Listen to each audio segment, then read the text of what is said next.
Good morning, Fox Pack. Welcome back to the Fox Den. Welcome back to the vlog, and welcome to another Acid-tree. So, I have some explaining to do. I didn't upload for 2 weeks, so yeah. And there's a couple reasons for this, and I do have an explanation. For one, I went out of town for a few days on a little family vacation, so that's number one. Number two, I took a little break because I got really busy with just life. Life just gets in the way sometimes. And number three, I've been hanging out with my guys at CLC. Those of you who haven't heard, I have officially become a member of CLC, which means I will be making videos with and for CLC now. But that's just for when it comes to making videos for CLC, that's just for the bigger videos, like the big part installs, like for example 3-inch intakes. I am gonna do that. That will be on there.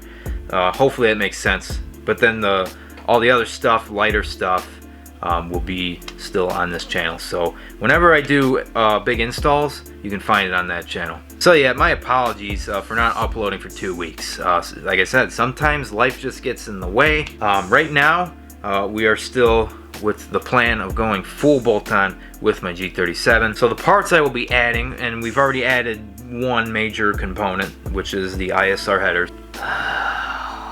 The flashbacks to that project. Oh my god.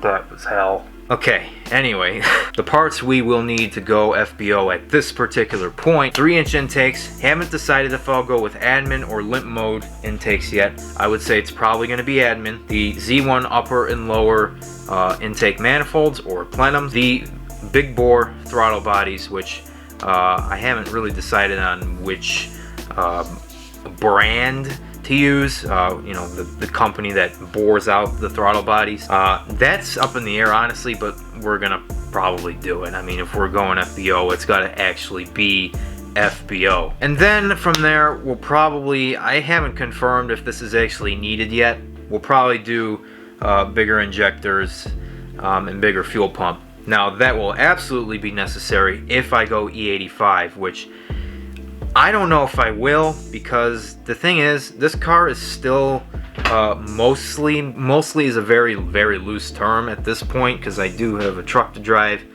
but I do drive this car a lot, so especially when I'm going to somewhere where the truck is a big pain in the ass. It's a big truck. For those who don't know, we have a big old Ford F350 crew cab, 8-foot bed. It's like driving a bus. It's got the 6.7 V8 turbo diesel in it. So when that's a pain in the ass, the G comes in handy for me, and that's when I really drive the G. So E85 is really up in the air. I really haven't decided, because the gas mileage is total ass cheeks, and I've heard some people say they regret actually doing E85. And with E85, you have to install the flex fuel sensor, which is not that hard, but it's a pain and it costs more money. That's up in the air as far as E85. But FBO, definite guarantee. FBO without E85 is what I'm really going for. And I have to confirm still, I still have research to do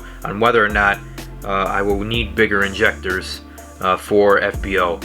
I think I do, but I'm going to confirm it because I'm one of those guys that does all the research before I actually go through with just slapping parts on, because the headers, I knew you're not gonna need bigger injectors for headers, but for the full intakes and throttle bodies, might need the bigger injectors, might need the bigger fuel pump, because at some point, you know, and I've run into this issue into the past with my Acura, you have to add the bit more fuel to these parts. So I don't know.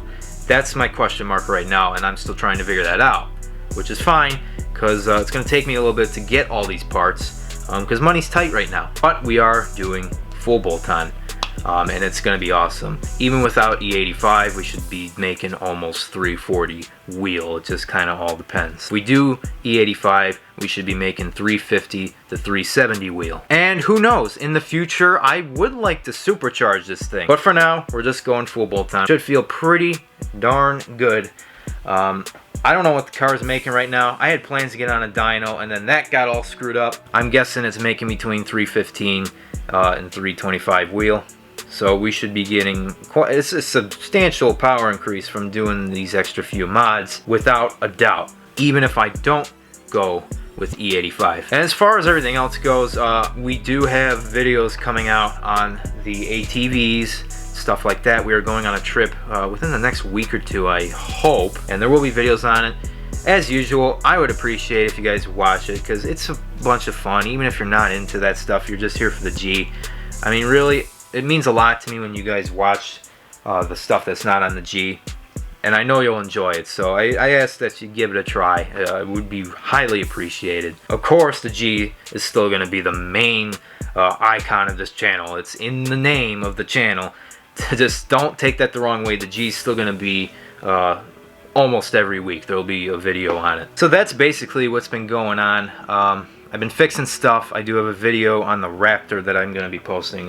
We swapped out the chain and the sprockets, and I'm going to show you guys how to do an oil change on those, because it's kind of weird. And yeah, we're still going through with everything. We're going to be doing full bolt-on, as I said, probably in the future.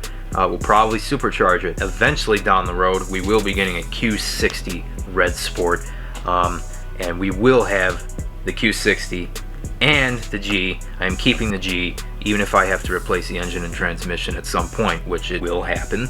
Don't know when and where, but yeah, that's my plan. I want to have both cars because I don't want to get rid of the G. Just having both those cars, my life would be complete.